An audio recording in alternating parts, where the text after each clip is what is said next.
ପ୍ରଭୁ ଯୀଶୁଖ୍ରୀଷ୍ଟଙ୍କ ପବିତ୍ର ନାମରେ ପ୍ରତ୍ୟେକ ଖ୍ରୀଷ୍ଟିଆନ ଭାଇ ଆଉ ଭଉଣୀମାନଙ୍କୁ ମୋର ଖ୍ରୀଷ୍ଟୀୟ ନମସ୍କାର। ମୁଁ ୟୁଟ୍ୟୁବରେ ପ୍ରଭୁ ଯୀଶୁଖ୍ରୀଷ୍ଟଙ୍କର ପବିତ୍ର ବାକ୍ୟ ପ୍ରଚାର କରୁଛି, ଆଉ ଆପଣମାନେ ସେହି ପ୍ରଚାରକୁ ଶୁଣନ୍ତୁ ଆଉ ଆଶୀର୍ବାଦ ପାଆନ୍ତୁ। ତ ଆସନ୍ତୁ ଆମ୍ଭେମାନେ ଆଜିର ଶିକ୍ଷା ଆଡ଼କୁ ଯିବା। ଆଉ ଆଜିର ଶିକ୍ଷା ହେଲା, ଆମେ କେମିତିକା ଖ୍ରୀଷ୍ଟିଆନମାନଙ୍କ ସହିତ ମିଶିବା କଥା ଆଉ କେମିତିକା ଖ୍ରୀଷ୍ଟିଆନମାନଙ୍କ ସହିତ ନ ମିଶିବା କଥା, ଆମେ ସେହି ବିଷୟରେ ଟିକେ ଆଜି ବାଇବଲରୁ ଶିକ୍ଷା କରିବା। ଆଉ ଥରେ ଶିକ୍ଷାଟା କହିଦେଉଛି, ଶୁଣନ୍ତୁ। ଆମେ କେମିତିକା ଖ୍ରୀଷ୍ଟିଆନମାନଙ୍କ ସହିତ ମିଶିବା କଥା ଆଉ କେମିତିକା ଖ୍ରୀଷ୍ଟିଆନମାନଙ୍କ ସହିତ ନ ମିଶିବା କଥା, ଆମେ ସେହି ବିଷୟରେ ଆଜି ବାଇବଲରୁ ଶିକ୍ଷା କରିବା। ଲେଖା ହେଉଛି ପ୍ରଥମ କରନ୍ଥୀୟ 5:10-11 ଦ୍ୱିପଦ ଆମେ ପଢ଼ିବା। ଏଠି ଯାହା ଲେଖା ହେଇଛି ସେହି ଲେଖାକୁ ଆମେ ଶିକ୍ଷା କରିନେବା। ଏଠି ଏମିତି ଲେଖା ହେଇଛି, ଏହି ଜଗତର ବ୍ୟଭିଚାରୀ କି ଧନଲୋଭୀ କି ପରଦ୍ରବ୍ୟ ଲୁଣ୍ଠନକାରୀ କି ପ୍ରତିମା ପୂଜକ ମାନଙ୍କ ସହିତ ଯେ ଆଦୌ ସମ୍ପର୍କ ନ ରଖିବ ତାହା ନୁହେଁ, ତାହେଲେ ତୁମମାନଙ୍କୁ ଜଗତରୁ ବାହାରି ଯିବାକୁ ପଡ଼ିବ। ତ ଦେଖନ୍ତୁ ମୋର ପ୍ରିୟ ଭାଇ ଓ ଭଉଣୀମାନେ, 10 ପଦରେ ଆମେ ଯାହା ପଢ଼ିଲୁ, ଏଠି ଏମିତି ଲେଖା ହେଇଛି, ଏହି ଜଗତର ବ୍ୟଭିଚାରୀ କି ଧନଲୋଭୀ କି ପରଦ୍ରବ୍ୟ ଲୁଣ୍ଠନକାରୀ କି ପ୍ରତିମା ପୂଜକ ମାନଙ୍କ ସହିତ ଯେ ଆଦୌ ସମ୍ପର୍କ ନ ରଖିବ ତାହା ନୁହେଁ, ତାହେଲେ ତୁମମାନଙ୍କୁ ଜଗତରୁ ବାହାରି ଯିବାକୁ ପଡ଼ିବ ବୋଲି ପାଉଲ କହୁଛନ୍ତି। ପାଉଲ କ'ଣ କହୁଛନ୍ତି, ମାନେ ଏଇ ଜଗତର ଯେତିକି ପାପ ଭୁଲରେ ଜୀବନ କାଟିବା ଲୋକମାନଙ୍କ ସହିତ ମୁଁ ମିଶିବି ନାହିଁ, ତାଙ୍କ ସହିତ ମୁଁ ସମ୍ପର୍କ ରଖିବି ନାହିଁ, ତାଙ୍କର ଜାଗାକୁ ଯିବି ନାହିଁ, ତାଙ୍କୁ ଛୁଇଁବି ନାହିଁ, ତାଙ୍କୁ ଦେଖିବି ନାହିଁ। ଏମିତି ଯଦି ଆମେ କହିବା ତାହେଲେ ଆମକୁ ଜଗତରୁ ବାହାରି ଯିବାକୁ ପଡ଼ିବ। କାହିଁକି, ମାନେ ଜଗତର ସମସ୍ତେ ଏମିତି ଭୁଲ ଭଟକାରୀ ଜୀବନ ବିତାଇବା ଲୋକ ଆକା ଅଛନ୍ତି। ଜଗତରେ ବ୍ୟଭିଚାର କରିବା ଲୋକ ଅଛନ୍ତି, ଜଗତରେ ଧନ ଲୋଭୀ ହେବା ଲୋକ ଅଛନ୍ତି, ଜଗତରେ ପରଦ୍ରବ୍ୟ ଲୁଣ୍ଠନ କରିବା ଲୋକ ଅଛନ୍ତି, ଜଗତରେ ପ୍ରତିମା ପୂଜକ ମାନେ ଅଛନ୍ତି। ଆଉ ଏମିତିକା ଲୋକ ସମସ୍ତେ ଜଗତରେ ଅଛନ୍ତି। ଆଉ ଏମାନଙ୍କ ସହିତ ମିଶିବି ନାହିଁ, ଏମାନଙ୍କ ସହିତ ମାନେ ସମ୍ପର୍କ ରଖିବି ନାହିଁ, ଏମାନଙ୍କ ପାଖକୁ ଯିବି ନାହିଁ, ଏମାନଙ୍କୁ ଛୁଇଁବି ନାହିଁ, ଏମିତି ଯଦି କହିବା ତାହେଲେ ଆମକୁ ଜଗତରୁ ବାହାରି ଯିବାକୁ ପଡ଼ିବ। କାହିଁକି, ମାନେ ଜଗତରେ ସବୁ ଏମିତିକା ଲୋକ ଆକା ଅଛନ୍ତି ବୋଲି ପାଉଲ ବୁଝାଉଛନ୍ତି। କିନ୍ତୁ ପାଉଲ 11 ପଦରେ ଯାହା କହୁଛନ୍ତି, କିନ୍ତୁ ମୋହର ଲେଖିବାର ଭାବ ଏହା ଥିଲା ଯେ, ଯଦି କୌଣସି ଲୋକ ଭ୍ରାତା ବୋଲି ଖ୍ୟାତ ହୋଇ ବ୍ୟଭିଚାରୀ କି ଧନଲୋଭୀ କି ପରଦ୍ରବ୍ୟ ଧନଲୋଭୀ କି ପ୍ରତିମା ପୂଜକ କି ନିନ୍ଦକ କି ମତୁଆଳ କି ପରଦ୍ରବ୍ୟ ଲୁଣ୍ଠନକାରୀ ହୁଏ, ତେବେ ଏପରି ଲୋକ ସହିତ ସମ୍ପର୍କ ରଖ ନାହିଁ, ପୁଣି ତା ସାଙ୍ଗରେ ଭୋଜନ ସୁଦ୍ଧା କର ନାହିଁ। ଯାହା 11 ପଦରେ ପାଉଲ କହୁଛନ୍ତି, କିନ୍ତୁ ମୋହର ଲେଖିବାର ଭାବ ଏହା ଥିଲା ଯେ, କିନ୍ତୁ ମୁଁ ଲେଖିବା ଉଦ୍ଦେଶ୍ୟ ଏଇଟା ଯେ, ଯଦି କୌଣସି ଲୋକ ଭ୍ରାତା ବୋଲି ଖ୍ୟାତ ହୁଏ, ଯଦି କୋଉ ଲୋକ, ଯଦି ମୁଁ ମଧ୍ୟ ପ୍ରଭୁ ଯୀଶୁଙ୍କୁ ବିଶ୍ୱାସ କରୁଛି, ମୁଁ ମଧ୍ୟ ଖ୍ରୀଷ୍ଟିଆନ ଲୋକ ବୋଲି ଖ୍ରୀଷ୍ଟିଆନ ଲୋକର ପରିଚୟ ଦେଲା ପରେ ଯଦି ଯେଉଁ ଲୋକ ବ୍ୟଭିଚାର କରୁଛି, ଯେଉଁ ଲୋକ ଧନଲୋଭୀ ହେଉଛି, ଯେଉଁ ଲୋକ ପ୍ରତିମା ପୂଜା କରୁଛି, ଯେଉଁ ଲୋକ ନିନ୍ଦକ ହେଉଛି, ଯେଉଁ ଲୋକ ମତୁଆଳ ହେଉଛି, ଯେଉଁ ଲୋକ ପରଦ୍ରବ୍ୟ ଲୁଣ୍ଠନ କରୁଛି, ତେବେ ଏପରି ଲୋକ ସହିତ ସମ୍ପର୍କ ରଖ ନାହିଁ, ପୁଣି ତା ସାଙ୍ଗରେ ଭୋଜନ ସୁଦ୍ଧା କର ନାହିଁ ବୋଲି ପାଉଲ କହୁଛନ୍ତି। ତ ଦେଖନ୍ତୁ ମୋହର ପ୍ରିୟର ଭାଇ ଭଉଣୀମାନେ, ପ୍ରଭୁ ଯୀଶୁଖ୍ରୀଷ୍ଟଙ୍କୁ ବିଶ୍ୱାସ କରି ଖ୍ରୀଷ୍ଟିଆନ ହେଲା ପରେ ଯଦି ଯେଉଁ ଲୋକ ଚରିତ୍ର ଏମିତି ଦେଖାଯାଉଛି, ଯେଉଁ ଲୋକ ଖ୍ରୀଷ୍ଟିଆନ ହେଇ ଯଦି ବ୍ୟଭିଚାର କାମ କରୁଛି, ତାହେଲେ ତାର ସହିତ ମିଶିବା କଥା ନାହିଁ। ଯେଉଁ ଲୋକ ଯଦି ଖ୍ରୀଷ୍ଟିଆନ ହେଇକି ଧନଲୋଭୀ ହେଉଛି, ତାହେଲେ ସେମିତିକା ଖ୍ରୀଷ୍ଟିଆନ ସହିତ ମିଶିବା କଥା ନାହିଁ। ଯେଉଁ ଲୋକ ଯଦି ଖ୍ରୀଷ୍ଟିଆନ ହେଇକି ପ୍ରତିମା ପୂଜା କରୁଛି, ତାହେଲେ ସେମିତିକା ଖ୍ରୀଷ୍ଟିଆନ ସହିତ ମିଶିବା କଥା ନାହିଁ। ଯେଉଁ ଲୋକ ଖ୍ରୀଷ୍ଟିଆନ ହେଇ ଯଦି ଲୋକଙ୍କର ନିନ୍ଦା କଥା, କୁଟ କଥା କହୁଛି, ତାହେଲେ ସେମିତିକା ଖ୍ରୀଷ୍ଟିଆନ ସହିତ ମିଶିବା କଥା ନାହିଁ। ଯେଉଁ ଲୋକ ଖ୍ରୀଷ୍ଟିଆନ ଯଦି ମତୁଆଳ ହେଉଛି, ତାହେଲେ ସେମିତିକା ଖ୍ରୀଷ୍ଟିଆନ ସହିତ ମିଶିବା କଥା ନାହିଁ। ଯେଉଁ ଲୋକ ଖ୍ରୀଷ୍ଟିଆନ ଯଦି ପରଦ୍ରବ୍ୟକୁ ଲୁଣ୍ଠନ କରୁଛି, ତେବେ ଏମିତିକା ଖ୍ରୀଷ୍ଟିଆନ ଲୋକମାନଙ୍କ ସହିତ ମିଶିବା କଥା ନାହିଁ। ଏଇ ଯେଉଁ ପରଦ୍ରବ୍ୟ ଲୁଣ୍ଠନ କରିବାଟା, ଏଇଟା ତ ବହୁତ ମାନେ ପ୍ରଚାରକ, ପାଳକ, ବକ୍ତା ମାନେ ନିରୀହ ଖ୍ରୀଷ୍ଟିଆନ ଲୋକମାନଙ୍କ ଠାରୁ, ତାଙ୍କଠାରୁ ଧନ ଦୌଲତକୁ ସେମାନେ ଲୁଣ୍ଠନ କରୁଛନ୍ତି। ଏବେ ଦେଖନ୍ତୁ ବହୁତ ଏମିତି ଚାଲୁଛି ଯେ ଲୋକମାନେ ବାକ୍ୟ ପ୍ରଚାର କରିବାଟା ମଧ୍ୟ ଟଙ୍କାର ପାଇଁ ପ୍ରଚାର କରୁଛନ୍ତି। ପଇସା ଦେଲେ ବାକ୍ୟ ପ୍ରଚାର କରିବା ପାଇଁ ଯାଉଛନ୍ତି। କି ଜଣକୁ ଯଦି କିଛି ପ୍ରାର୍ଥନା କରିବା ପାଇଁ, କୋଉ ଗୋଟେ ରୋଗର ଲୋକ, ଜ୍ୱରର ଲୋକ, କୋଉ ବେମାରର ଲୋକ ଯଦି କୋଉ ବକ୍ତା, କୋଉ ପାଳକ, କୋଉ ପ୍ରଚାରକ ପାଖରେ ପ୍ରାର୍ଥନା କରିବା ପାଇଁ ଗଲେ ମଧ୍ୟ ତାକୁ ଟଙ୍କା ମାଗୁଛନ୍ତି। ତ ଦେଖନ୍ତୁ ଏମିତିରେ ସେମାନେ ପରଦ୍ରବ୍ୟକୁ ଲୁଣ୍ଠନ କରୁଛନ୍ତି। ହଁ, ସେମାନେ ତାଙ୍କର ହାତରୁ ଯାଇ ଛଡ଼ାଇ ଆଣୁନାହାନ୍ତି, କିନ୍ତୁ ସେମାନେ ଏମିତି ଟେକ୍ନିକ୍, ଏମିତି ଚାଲାକି, ଏମିତି ସେମାନେ ଗୋଟେ କାଇଦା ବାହାର କରିଛନ୍ତି ଯେ, ଯେମିତିକି ସେମାନେ ଲୋକଙ୍କ ଠାରୁ ପଇସା ପତ୍ର ସେମାନଙ୍କୁ ଠକିକି ଆଣିବେ। ସେମାନେ ଯେମିତିକି ଏହି ପାଳକ, ପ୍ରଚାରକ, ବକ୍ତାମାନଙ୍କୁ ପଇସା ଦେବେ, ସେଇ କାଇଦାଟା ସେମାନେ ବାହାର କରିଛନ୍ତି। ଆଉ ସେମାନେ କହିବେ ନାଇଁ, ପଇସା ଦେଲେ ଏକା ବାକ୍ୟ ପ୍ରଚାର କରିବେ, ଆଉ ସେମାନେ ପଇସା ଦେଲେ ଏକା ଲୋକଙ୍କୁ ପ୍ରାର୍ଥନା କରିବେ। ଏମିତି ତ ଯୀଶୁ ପ୍ରଭୁ ଜଗତରେ ଯେତେବେଳେ ଆସିଥିଲେ, ତ ଯୀଶୁ ପ୍ରଭୁ ବହୁତ ଗୁଡ଼ାଏ ଆଶ୍ଚର୍ଯ୍ୟ କାମ କରିଛନ୍ତି। ବାଇବଲରେ ଆମେ ଦେଖୁଛୁ ଯେ ଯୀଶୁ ପ୍ରଭୁ ପାଣିକୁ ଦ୍ରାକ୍ଷାରସ ବନେଇଲେ, ଯୀଶୁ ପ୍ରଭୁ ଗୋଟେ ପକ୍ଷାଘାତ ରୋଗୀକୁ ସୁସ୍ଥ କଲେ, ଯୀଶୁ ପ୍ରଭୁ କୁଷ୍ଠ ରୋଗକୁ ସୁସ୍ଥ କଲେ, ଯୀଶୁ ପ୍ରଭୁ ଭୂତ ଧରିଲା ଲୋକକୁ ଭୂତ ଛଡ଼ାଇଲେ, ଯୀଶୁ ପ୍ରଭୁ ଗୋଟେ ମଲା ଲୋକ ଜୀବନ ଦେଲେ, ଯୀଶୁ ପ୍ରଭୁ ଅନ୍ଧର ଆଖି ଖୋଲିଦେଲେ, ଯୀଶୁ ପ୍ରଭୁ ଗୋଟେ ବଧିରକୁ ଶୁଣାଇଲେ, ଯୀଶୁ ପ୍ରଭୁ ଗୋଟେ ଘୁଙ୍ଗାକୁ କଥା କହିଲେ। ଏମିତି ଯୀଶୁ ପ୍ରଭୁ ବହୁତ ଗୁଡ଼ାଏ ଆଶ୍ଚର୍ଯ୍ୟ କର୍ମ ଗୁଡ଼ାକ କଲେ, କିନ୍ତୁ କାହାଠାରୁ ଟଙ୍କାଟି ପଇସା ମାଗି ନାହାନ୍ତି। ଆଉ ଯୀଶୁ ପ୍ରଭୁ ସମସ୍ତଙ୍କର ପରିତ୍ରାଣର ବାକ୍ୟ ପ୍ରଚାର କଲେ, କାହାଠାରୁ ଟଙ୍କାଟି ମଧ୍ୟ ମାଗି ନାହାନ୍ତି।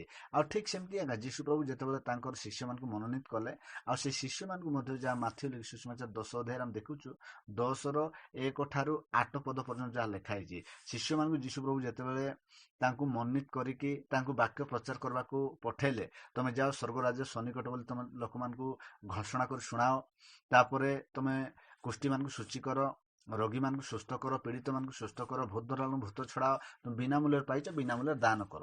ତ ଯୀଶୁ ପ୍ରଭୁ ଯେତେବେଳେ ସେମାନଙ୍କୁ ଏଇ ଅଧିକାର ଦେଇକି ପଠେଇଲେ, ତ ସେମାନଙ୍କୁ ମଧ୍ୟ ଯୀଶୁ ପ୍ରଭୁ କହିଦେଲେ ଯେ ତମେ ବିନା ମୂଲ୍ୟରେ ପାଇଛ ବିନା ମୂଲ୍ୟରେ ଦାନ କର ବୋଲି। ମାତ୍ର ଏବର ପାଳକ ପ୍ରଚାରକ, ଏବର ବଡ଼ ବଡ଼ ବକ୍ତାମାନେ ଯୀଶୁ ପ୍ରଭୁଙ୍କ ଠାରୁ ସେଇ ଅଭିଷେକ କିଣୁଛୁ ବୋଲି ଭାବିଲା ପରେ, ଯୀଶୁ ପ୍ରଭୁଙ୍କ ଠାରୁ ସେଇ ଆଶୀର୍ବାଦଟା ମୁଁ କିଣିକି ଆଣିଛି ବୋଲି ଭାବିଲା ପରେ ସେମାନେ ପଇସାରେ ବିକ୍ରି କରୁଛନ୍ତି। ପଇସା ପତ୍ରରେ ଏକା ବାକ୍ୟ ପ୍ରଚାର କରିବାଟା ହେଉଛି, ପଇସାରେ ଏକା ଜଣକୁ ପ୍ରାର୍ଥନା କରିବାଟା ହେଉଛି, ଆଉ ସେମାନେ ପଇସାରେ ଏକା ତାଙ୍କର କିଛି କିଛି ବିଜନେସ୍ ଚଲେଇଛନ୍ତି। ତ ଏମିତିଟା ସମ୍ପୂର୍ଣ୍ଣ ପରର ଦ୍ରବ୍ୟ ଲୁଣ୍ଠନ କରିବା କାମ ଏଇଟା। ନିରୀହ ଲୋକମାନଙ୍କୁ ସେମାନେ କ'ଣ କରୁଛନ୍ତି, ତାଙ୍କଠାରୁ ଠକି ଖାଉଛନ୍ତି।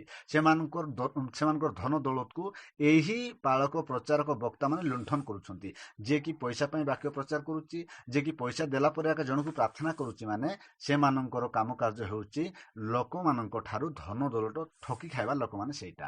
ଆଉ ମଧ୍ୟ ଲେଖା ହେଇଛି ରୋମିଓ ପୁସ୍ତକ 16 ଅଧ୍ୟାୟର 17-18 ଯଦି ପଢିବା, ତାହେଲେ ଏଠି ମଧ୍ୟ ଲେଖା ହେଇଛି ଆମେ କେମିତିକା ଖ୍ରୀଷ୍ଟିଆନଙ୍କ ସହିତ ମିଶିବା ଦରକାର ଆଉ କେମିତିକା ଖ୍ରୀଷ୍ଟିଆନଙ୍କ ସହିତ ନ ମିଶିବା ଦରକାର। ଏଠି ମଧ୍ୟ ଲେଖା ହେଇଛି ଆକା।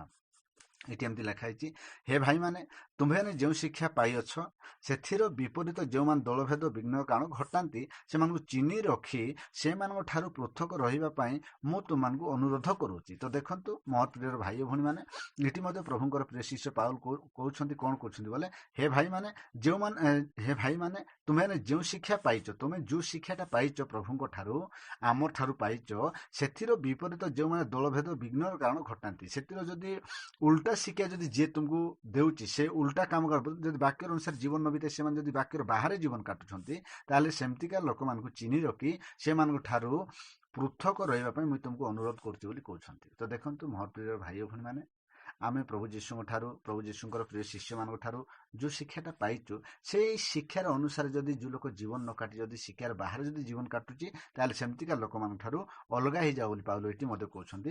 ଆଉ 18 ପଦରେ ଲେଖା ହେଇଛି, କାରଣ ଏହିପରି ଲୋକେ ଆମମାନଙ୍କ ପ୍ରଭୁ ଖ୍ରୀଷ୍ଟଙ୍କର ଦାସ ନୁହନ୍ତି, କିନ୍ତୁ ଆପଣା ଆପଣା ଉଦରର ଦାସ ଅଟନ୍ତି, ପୁଣି ମିଷ୍ଟ ବାକ୍ୟ ଓ ଚାଟୁ ଭାଷାରେ ସରଳ ହୃଦୟ ଲୋକଙ୍କର ମନ ଭୁଲାନ୍ତି। ତ ଏମାନେ କେମିତିକା ଦାସ ବୋଲି ଲେଖା ହେଇଛି, ଏମାନେ ପ୍ରଭୁ ଯୀଶୁ ଖ୍ରୀଷ୍ଟଙ୍କର ଦାସ ନୁହନ୍ତି। ଯେଉଁ ଲୋକମାନେ ଲୋକମାନଙ୍କ ଠାରୁ ପଇସା ପତ୍ର ଠକି ଖାଉଛନ୍ତି, ସେଇମାନେ ପ୍ରଭୁ ଯୀଶୁ ଖ୍ରୀଷ୍ଟଙ୍କର ଦାସ ନୁହନ୍ତି, ମାତ୍ର ସେମାନେ ନିଜ ନିଜ ପେଟର ଦାସ ବୋଲି ଲେଖା ହେଇଛି। ସେମାନେ ନିଜ ପେଟ ପୋଷିବା ପାଇଁ ବୋଲି ବାହାରିଛନ୍ତି। ସେମାନେ ନିଜର ପେଟ ପୋଷିବା ପାଇଁ ବୋଲି ସେମାନେ ସରଳ ହୃଦୟ ଲୋକମାନଙ୍କର ମନକୁ ଭୁଲେଇ ସେମାନେ ମିଠା ମିଠା କଥା କହିକି ସେମାନେ ବିଭିନ୍ନ ପ୍ରକାର ଶାରୀରିକ ଲାଳସା ଦେଖେଇକି ସେମାନଙ୍କୁ ତୁମକୁ ମୁଇଁ ପ୍ରାର୍ଥନା କରିଦେଲେ ପଇସା ହେବ, ମୁଇଁ ପ୍ରାର୍ଥନା କରିଦେଲେ ତୁମକୁ ଚାକିରି ହେବ, ମୁଇଁ ପ୍ରାର୍ଥନା କରିଦେଲେ ତୁମର ବେପାର ବାଣୀ ଠିକ ହେବ, ମୁଇଁ ପ୍ରାର୍ଥନା କରିଦେଲେ ତୁମ ଚାଷବାସ ଠିକ ହେବ, ମୁଇଁ ପ୍ରାର୍ଥନା କରିଦେଲେ ତୁମକୁ ପଇସା ପତ୍ର ବହୁତ ହେବ, ତୁମକୁ ଭଲ ଘର ବାନ୍ଧିବ, ଭଲ ଗାଡ଼ି କିଣିବ, ଭଲ ବସ୍ତ୍ର ପିନ୍ଧିବ, ଭଲ ଖାଦ୍ୟ ଖାଇବ।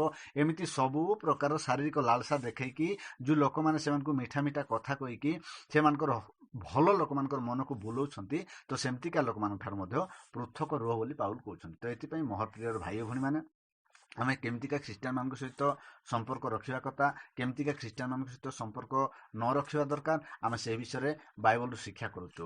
ଆଉ ମଧ୍ୟ ଲେଖା ହେଇଛି 2 ତିମୋଥୀ 3 ଅଧ୍ୟାୟର 5 ପଦରେ ମଧ୍ୟ ଲେଖା ହେଇଛି, ଏଠି ମଧ୍ୟ ଲେଖା ହେଇଛି, ସେମାନେ ଭକ୍ତିର ଭେକ ଧରନ୍ତି କିନ୍ତୁ ସେଥିର ଶକ୍ତିକୁ ଅସ୍ୱୀକାର କରନ୍ତି, ଏପରି ଲୋକମାନଙ୍କ ଠାରୁ ଅନ୍ତର ହୁଅ। ତ ଦେଖନ୍ତୁ ଖ୍ରୀଷ୍ଟରେ ପ୍ରିୟର ଭାଇ ଓ ଭଉଣୀମାନେ, ଏଠି ମଧ୍ୟ ପ୍ରଭୁଙ୍କର ପ୍ରିୟ ଶିଷ୍ୟ ପାଉଲ କହୁଛନ୍ତି, କ'ଣ କହୁଛନ୍ତି, ମାନେ ସେମାନେ ଭକ୍ତିର ଭେକ ଧରନ୍ତି କିନ୍ତୁ ସେଥିର ଶକ୍ତିକୁ ଅସ୍ୱୀକାର କରନ୍ତି, ଏପରି ଲୋକମାନଙ୍କ ଠାରୁ ଅନ୍ତର ହୁଅ। ଯେଉଁ ଲୋକ ଭକ୍ତିର ଭେଷକୁ ଧରୁଛି, ଭକ୍ତିର ଭେକ କ'ଣ, ଆମେ ଯୀଶୁ ପ୍ରଭୁଙ୍କୁ ଯେକୌଣସି ଲୋକ ବିଶ୍ୱାସ କଲା ମାନେ ଲୋକ ଜାଣିଦେବେ ଯେ ସତରେ ପ୍ରଭୁ ଯୀଶୁଙ୍କୁ ବିଶ୍ୱାସ କଲା ଲୋକମାନେ ବହୁତ ଧାର୍ମିକ ଥିବେ, ସେମାନେ ଦୟାଳୁ ଥିବେ, ସେମାନଙ୍କଠାରେ ପ୍ରେମ ଥିବ, ସେମାନେ ନମ୍ର ଲୋକ ଥିବେ, ସେମାନେ ଗୋଟେ ଭଲ ଭଦ୍ର ଲୋକ ଥିବେ ବୋଲଟା ଲୋକ ଜାଣିଦେବେ।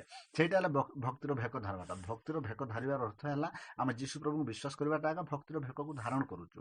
ଆଉ ଯୀଶୁ ପ୍ରଭୁଙ୍କୁ ବିଶ୍ୱାସ କଲା ପରେ ଯଦି ଯୀଶୁ ପ୍ରଭୁଙ୍କର ଶିକ୍ଷାର ଅନୁସାରେ ଯେଉଁ ଲୋକ ଜୀବନ ବିତାଉ ନାହିଁ, ଯାହାକି ଯୀଶୁ ପ୍ରଭୁଙ୍କୁ ବିଶ୍ୱାସ କଲା ପରେ ଖ୍ରୀଷ୍ଟିଆନ ହେଲା ପରେ ଗୋଟେ ଲୋକ କରିବା କଥା, ଯେଉଁ ଶିକ୍ଷା ଅନୁସାରେ ଜୀବନ ବିତାଇବା କଥା, ସେମିତି ଯଦି ସେ ଶିକ୍ଷା ଅନୁସାରେ ଜୀବନ ବିତାଉ ନାହିଁ ବୋଲେ ତାଠାରୁ ତୁମେ ନିଜକୁ ଅନ୍ତର କର ବୋଲି ଲେଖା ଅଛି, ନିଜକୁ ପୃଥକ ରଖ ବୋଲି ଲେଖା ଅଛି। ଯୀଶୁ ପ୍ରଭୁଙ୍କୁ ବିଶ୍ୱାସ କଲା ପରେ ପରସ୍ପରକୁ ପ୍ରେମ କରିବା ଦରକାର, ଲୋକମାନଙ୍କୁ ଦୟା କରିବା ଦରକାର, ସମସ୍ତଙ୍କ ସହିତ ଶାନ୍ତିରେ ମିଳିମିଶି ରହିବା ଦରକାର, ଜଣଙ୍କର ଦୁଃଖରେ ସାହାଯ୍ୟ କରିବା ଦରକାର, କି ସମସ୍ତଙ୍କୁ ନିଜ ଭାଇ ନିଜ ଭଉଣୀ ସଦୃଶ ଦେଖିବା ଦରକାର, ନିଜଠାରୁ ପରକୁ ପ୍ରେମରେ ଶ୍ରେଷ୍ଠ ମନେ କରିବା ଦରକାର, ନିଜ ଅପରାଧୀକୁ କ୍ଷମା କରିବା ଦରକାର, ନିଜ ଶତ୍ରୁମାନଙ୍କୁ ପ୍ରେମ କରିବା ଦରକାର, କିଏ ଗାଲି ଦେଲେ ଗାଲି ଶୁଣି ସହ୍ୟ ସମ୍ଭାଳ କରିବା ଦରକାର, କିଏ ମାରିଲେ ମଧ୍ୟ ମାଡ଼ ଖାଇକି ସହ୍ୟ ସମ୍ଭାଳ କରିବା ଦରକାର। ଏମିତି ସମସ୍ତ ପ୍ରକାର ଭକ୍ତିର କାମକାର୍ଯ୍ୟ କରିବା ଦରକାର। ଭକ୍ତିର ଭେକ ଯଦି ଧାରଣ କରୁଛୁ ତାହେଲେ ଭକ୍ତିର କାମକାର୍ଯ୍ୟ ମଧ୍ୟ କରିକି ଦେଖାଇବା ଦରକାର। ଏମିତି ଧାର୍ମିକର କାମକାର୍ଯ୍ୟ କରିକି ଦେଖାଇବା ଦରକାର। ଏମିତି ନତ ନମ୍ର, ଦୟା, କ୍ଷମା, ପ୍ରେମ, ଶାନ୍ତି, ପରୋପକାରିତା, ନମ୍ରତା, ଭଦ୍ରତା, ବିଶ୍ୱସ୍ତତା, ଦୀର୍ଘ ସହିଷ୍ଣୁତା, ଏହିସବୁ କରିକି ଦେଖାଇବା ଦରକାର। ଆଉ ଏହିସବୁ ଯଦି ଯେଉଁ ଲୋକ କରୁନାହିଁ, ଭକ୍ତିର ଭେକ ଧାରଣ କଲା, ପ୍ରଭୁଙ୍କୁ ବିଶ୍ୱାସ କଲା, କିନ୍ତୁ ପ୍ରଭୁଙ୍କର ଶିକ୍ଷା ଯଦି ଯେଉଁ ଲୋକ ମାନୁନାହିଁ, ତାହେଲେ ତାଠାରୁ ନିଜକୁ ଅନ୍ତର କର, ନିଜକୁ ପୃଥକ ରଖ ବୋଲି ଲେଖା ହେଇଛି। ସେଥିପାଇଁ ମୋର ପ୍ରିୟ ଭାଇ ଭଉଣୀମାନେ, ଆମେ କେମିତିକା ଖ୍ରୀଷ୍ଟିଆନମାନଙ୍କ ସହିତ ସହଭାଗିତା କରିବା କଥା, କେମିତିକା ଖ୍ରୀଷ୍ଟିଆନମାନଙ୍କ ସହିତ ମିଶିବା କଥା, ଆଉ କେମିତିକା ଖ୍ରୀଷ୍ଟିଆନମାନଙ୍କ ସହିତ ସହଭାଗିତା କରିବା କଥା ନାହିଁ, କେମିତିକା ଖ୍ରୀଷ୍ଟିଆନମାନଙ୍କ ସହିତ ମିଶିବା କଥା ନାହିଁ, ଆମେ ସେଇ ବିଷୟରେ ଏଠି ମଧ୍ୟ ଆମେ ଶିକ୍ଷା କଲୁ। ଆଉ ମଧ୍ୟ ଲେଖା ହେଇଛି 2 ଜୋହନ 1:9-11 ପର୍ଯ୍ୟନ୍ତ ମଧ୍ୟ ଲେଖା ହେଇଛି। ଏଠି ଏମିତି ଲେଖା ହେଇଛି, 2 ଜୋହନ 1:9-11 ପର୍ଯ୍ୟନ୍ତ ଏଠି ଏମିତି ଲେଖା ହେଇଛି, ଯେ କେହି ଖ୍ରୀଷ୍ଟଙ୍କ ଶିକ୍ଷାର ସୀମା ମଧ୍ୟରେ ନ ରହି ତାହା ଅତିକ୍ରମ କରେ ସେ ଈଶ୍ୱରଙ୍କୁ ପାଇନାହିଁ। ଯେ ଶିକ୍ଷାର ସୀମା ମଧ୍ୟରେ ରହେ ସେ ପିତା ଓ ପୁତ୍ର ଉଭୟଙ୍କୁ ପାଇଅଛି। ତ ଦେଖନ୍ତୁ ମୋହର ପ୍ରିୟର ଭାଇ ଓ ଭଉଣୀମାନେ, ଏଇଠି ମଧ୍ୟ ଲେଖା ହେଇଛି ଯେ ପ୍ରଭୁଙ୍କର ପ୍ରିୟ ଶିଷ୍ୟ ଜୋହନ ମଧ୍ୟ କହୁଛନ୍ତି, କ'ଣ ବୋଲି କହୁଛନ୍ତି ମାନେ, ଯେ କେହି ଖ୍ରୀଷ୍ଟଙ୍କର ଶିକ୍ଷାର ସୀମା ମଧ୍ୟରେ ନ ରହି, ଯେଉଁ ଲୋକ ଯୀଶୁ ପ୍ରଭୁଙ୍କର ବାକ୍ୟର ଭିତରେ ନ ରହି ବାକ୍ୟକୁ ଅମାନ୍ୟ କରି ଚାଲୁଛି, ତେବେ ସେ ଈଶ୍ୱରଙ୍କୁ ପାଇନାହିଁ। ସେମିତିକା ଲୋକ ସେ ଈଶ୍ୱରଙ୍କୁ ପାଇନାହିଁ। ଯେଉଁ ଲୋକ ପ୍ରଭୁ ଯୀଶୁ ଖ୍ରୀଷ୍ଟଙ୍କର ବାକ୍ୟର ଭିତରେ ନ ରହି ବାକ୍ୟ ଅମାନ୍ୟ କରି ଯଦି ଜୀବନ କାଟୁଛି, ତାହେଲେ ସେ ଲୋକ ଈଶ୍ୱରଙ୍କୁ ପାଇନାହିଁ। ଯେ ଶିକ୍ଷାର ସୀମା ମଧ୍ୟରେ ରହେ ସେ ପିତା ଓ ପୁତ୍ର ଉଭୟଙ୍କୁ ପାଇଅଛି। ଆଉ ଯେଉଁ ଲୋକ ପ୍ରଭୁ ଯୀଶୁ ଖ୍ରୀଷ୍ଟଙ୍କର ଶିକ୍ଷାର ଭିତରେ ରହୁଛି, ସେହି ଲୋକ ପିତାଙ୍କୁ ଆଉ ପୁତ୍ରଙ୍କୁ ମଧ୍ୟ ପାଇଛି।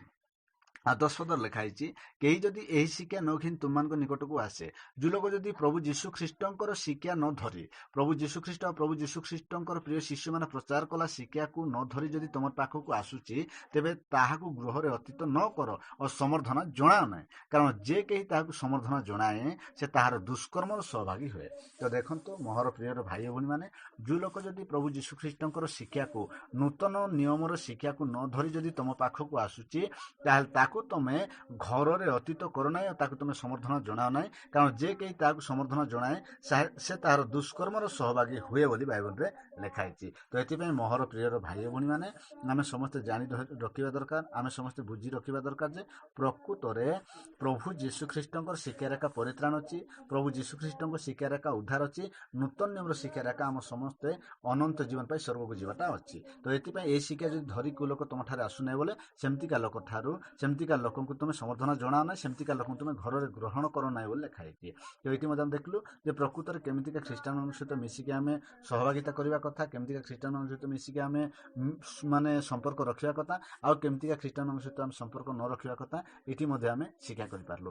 ଆହୁରି ମଧ୍ୟ ଲେଖା ହେଇଛି 2 ଥେସଲୋନିକୀୟ 3:6 ପଦ ଏମିତି ଦେଖିବା, ସେଠି ମଧ୍ୟ ଲେଖା ହେଇଛି 2 ଥେସଲୋନିକୀୟ 3:6 ଏଠି ଏମିତି ଲେଖା ହେଇଛି, ହେ ଭାତୃବୃନ୍ଦ, ଆମ୍ଭମାନଙ୍କ ପ୍ରଭୁ ଯୀଶୁ ଖ୍ରୀଷ୍ଟଙ୍କ ନାମରେ ଆମ୍ଭେମାନେ ତୁମମାନଙ୍କୁ ଏହି ଆଜ୍ଞା ଦେଉଅଛୁ, ଯେକୌଣସି ଭାଇ ଆମ୍ଭମାନଙ୍କଠାରୁ ପ୍ରାପ୍ତ ଶିକ୍ଷା ଅନୁସାରେ ଆଚରଣ ନ କରି ଅବିହିତ ଆଚରଣ କରେ, ତାଠାରୁ ଆପଣଙ୍କୁ ପୃଥକ କର। ତ ଏଠି ମଧ୍ୟ ପ୍ରଭୁଙ୍କର ପ୍ରିୟ ଶିଷ୍ୟ ପାଉଲ କହୁଛନ୍ତି, କ'ଣ ବୋଲି କହୁଛନ୍ତି ବୋଲେ, ହେ ଭାଇମାନେ, ଆମ୍ଭମାନଙ୍କ ପ୍ରଭୁ ଯୀଶୁ ଖ୍ରୀଷ୍ଟଙ୍କ ନାମରେ ଆମ୍ଭେମାନେ ତୁମମାନଙ୍କୁ ଏହି ଆଜ୍ଞା ଦେଉଅଛୁ, ଯେକୌଣସି ଭାଇ ଆମ୍ଭମାନଙ୍କଠାରୁ ପ୍ରାପ୍ତ ଶିକ୍ଷା ଅନୁସାରେ ଆଚରଣ ନ କରି ଅବିହିତ ଆଚରଣ କରେ, ତାଠାରୁ ଆପଣଙ୍କୁ ପୃଥକ କର ବୋଲି ଲେଖା ହେଇଛି। ଯେଉଁ ଲୋକ ପ୍ରଭୁ ଯୀଶୁ ଖ୍ରୀଷ୍ଟଙ୍କର ପ୍ରିୟ ଶିଷ୍ୟମାନଙ୍କର ପ୍ରଚାର ଠାରୁ, ପ୍ରଭୁ ଯୀଶୁ ଖ୍ରୀଷ୍ଟଙ୍କ ପ୍ରିୟ ଶିଷ୍ୟମାନେ ଦେଲା ଶିକ୍ଷାର ଅନୁସାରେ ଯଦି ଜୀବନ ନ କାଟିକି ଅଲଗା ପ୍ରକାର ଯଦି ଜୀବନ ବିତେଇକି ଦେଖାଉଛି, ତାର ଅର୍ଥ ବାକ୍ୟର ବାହାରେ ଯଦି ଗୋଟେ ଲୋକର ଜୀବନ ଯଦି ବିତୁଛି, ତାହେଲେ ସେମିତିକା ଲୋକମାନଙ୍କ ଠାରୁ ନିଜକୁ ମଧ୍ୟ ପୃଥକ କରିବା ଦରକାର। ତ ସେଥିପାଇଁ ମୋର ପ୍ରିୟ ଭାଇ ଓ ଭଉଣୀମାନେ, ଆମେ ଆଜି ଯାହା ଶିକ୍ଷା କଲୁ ଯେ ପ୍ରକୃତରେ ଆମେ କେମିତିକା ଖ୍ରୀଷ୍ଟିଆନମାନଙ୍କ ସହିତ ମିଶିବା କଥା ଆଉ କେମିତିକା ଖ୍ରୀଷ୍ଟିଆନମାନଙ୍କ ସହିତ ନ ମିଶିବା କଥା, ସେ ବିଷୟରେ ଆମେ ସମସ୍ତେ ଆଜି ଶିକ୍ଷା କଲୁ। ମୁଁ ଯାହା ବାଇବଲରୁ ଆପଣମାନଙ୍କୁ ଯେଉଁ ପଦ ପର୍ବ କାଢ଼ିକି ଆପଣମାନଙ୍କ ସମ୍ମୁଖରେ ମୁଁ ପଢ଼ିକି ଶୁଣେଇଲି, ଆଉ ଏସବୁ ଶିକ୍ଷା ଅନୁସାରେ ଆପଣମାନେ ସମସ୍ତେ ନିଜକୁ ପରୀକ୍ଷା ନିରୀକ୍ଷା କରନ୍ତୁ ଶୁଣିଥିବା ଶିକ୍ଷା ଅନୁସାରେ, ଯେ ପ୍ରକୃତରେ ଆମେ କେଉଁ ଟାଇପ୍ର ଖ୍ରୀଷ୍ଟିଆନମାନଙ୍କ ସହିତ ମିଶିକି ଜୀବନଯାପନ କାଟୁଛୁ। ଆମେ ସେଇଟାକୁ ବୁଝିବା ଦରକାର, ଜାଣିବା ଦରକାର ଯେ ପ୍ରକୃତରେ ଯଦି ଗୋଟେ ଖ୍ରୀଷ୍ଟିଆନ ଯଦି ଯେତେ ପ୍ରଭୁଙ୍କର ବାକ୍ୟ ଶୁଣାଇଲା ପରେ ମଧ୍ୟ ଗୋଟେ କୁକୁର ଘୁଷୁରା ସଦୃଶ ବାରମ୍ବାର ଯଦି ପାପରେ ପତିତ ହୋଇ ଜୀବନ ବିତାଉଛି, ତାହେଲେ ସେମିତିକା ଖ୍ରୀଷ୍ଟିଆନମାନଙ୍କ ସହିତ ମିଶିବା ଉଚିତ ନାହିଁ, ମିଶିବା ଦରକାର ନାହିଁ। କାହିଁକି ମାନେ ଆମେ ଯଦି ସେମିତିକା ଖ୍ରୀଷ୍ଟିଆନମାନଙ୍କ ସହିତ ଯଦି ମିଶିବୁ, ତାହେଲେ ଆମ ଜୀବନରେ ମଧ୍ୟ ତାଙ୍କର ଅବହେଳା କେତେବେଳେ ପଳାଇବ। ଓ ଏ ଲୋକ ତ ଖ୍ରୀଷ୍ଟିଆନ ହେଇ ମଧ୍ୟ ତ ଏ ଲୋକ ତ ଏମିତି ଭୁଲ ଭଟକା କରୁଛି, ମୁଁ ୟାର କଲେ କିସ ହେବ ବୋଲି ନିଜେ ମଧ୍ୟ ସେ ଭୁଲ ରାସ୍ତାକୁ ପଳାଇ ଯାଇହେବ। ତ ଏଥିପାଇଁ ବୋଲି କେବେ ମଧ୍ୟ ଗୋଟେ ଭୁଲ ଭାଲରେ ପାପ ଭୁଲରେ ରହିକି ଜୀବନ ବିତାଇବା ଖ୍ରୀଷ୍ଟିଆନଙ୍କ ସହିତ ମିଶିକି ସମ୍ପର୍କରେ ତାଙ୍କ ସହିତ ମିଶିକି ଜୀବନ କାଟିବା କଥା ନାହିଁ। କାହିଁକି ମାନେ ଗୋଟେ ଲୋକ ଯଦି ଗୋଟେ ପାପ କଲା ମାନେ ସେ ଲୋକ ନିଶ୍ଚିତ ନର୍କକୁ ଯିବ। ଆମେ ତ ସମସ୍ତେ ସ୍ୱର୍ଗକୁ ଯିବା ପାଇଁ ପ୍ରଭୁ ଯୀଶୁଙ୍କୁ ବିଶ୍ୱାସ କରୁଛୁ, ଆଉ ଯେଉଁ ଲୋକ ଯଦି ଖ୍ରୀଷ୍ଟିଆନ ମଧ୍ୟ ଯଦି ପାପରେ ଜୀବନ ବିତାଉଛି, ତାହେଲେ ସେ ଗ୍ୟାରେଣ୍ଟି ନର୍କକୁ ଆକା ଯିବ। ଏଥିପାଇଁ ବୋଲି ମୋ ପ୍ରିୟ ଭାଇ ଓ ଭଉଣୀମାନେ, ଖ୍ରୀଷ୍ଟିଆନ ହେଇକି ଆମର ଯେତିକି ଖ୍ରୀଷ୍ଟିଆନ ଲୋକମାନଙ୍କ ଜୀବନରେ ଆମେ ଦେଖୁଛୁ ଯେ ଯଦି ସେମାନେ ଭୁଲ ଭଟକାକୁ ଛାଡ଼ୁନାହାନ୍ତି, ବାରମ୍ବାର ଯଦି ଭୁଲ ଭଟକା ଦେଖାଉଛନ୍ତି, ତାହେଲେ ସେମିତିକା ଖ୍ରୀଷ୍ଟିଆନଙ୍କ ସହିତ ମିଶିକି ଆମେ ରହିବା କଥା ନାହିଁ। ତ ସେଥିପାଇଁ ଆସୁ ଆମେ ଯାହା ଆଜି ଶୁଣିଲୁ ଏହି ସମସ୍ତ ବାକ୍ୟ ଅନୁସାରେ ନିଜକୁ ପରୀକ୍ଷା ନିରୀକ୍ଷା କରୁ ଯେ ଆମେ ପ୍ରକୃତରେ କେମିତିକା ଖ୍ରୀଷ୍ଟିଆନଙ୍କ ସହିତ ମିଶିକି ଚଳିବା କଥା ଆଉ କେମିତିକା ଖ୍ରୀଷ୍ଟିଆନଙ୍କ ସହିତ ନ ମିଶିବା ଦରକାର, ଆମେ ସେ ବିଷୟରେ ଶିକ୍ଷା କଲୁ। ଆଉ ଯଦି ଆପଣମାନେ ଏହି ସମସ୍ତ ଶିକ୍ଷା ଅନୁସାରେ ନିଜକୁ ପରୀକ୍ଷା ନିରୀକ୍ଷା କରି ଯଦି ବୁଝିପାରିବେ, ତାହେଲେ ବହୁତ ଭଲ ବିଷୟ ବୁଝନ୍ତୁ। ଆଉ ଏହି ସମସ୍ତ ବାକ୍ୟର ଅନୁସାରେ ନିଜକୁ ଖରାପ ଖ୍ରୀଷ୍ଟିଆନଙ୍କ ସହିତ ପୃଥକ ରହିକି ଜୀବନ କାଟି ରକ୍ଷା ପାଇକି ସ୍ୱର୍ଗକୁ ଯାଆନ୍ତୁ। ଏହି ସମସ୍ତ ବାକ୍ୟ ଦେଇ ଯୀଶୁ ପ୍ରଭୁ ପ୍ରତ୍ୟେକଙ୍କୁ ଆଶୀର୍ବାଦ କରନ୍ତୁ। ଆମେନ୍।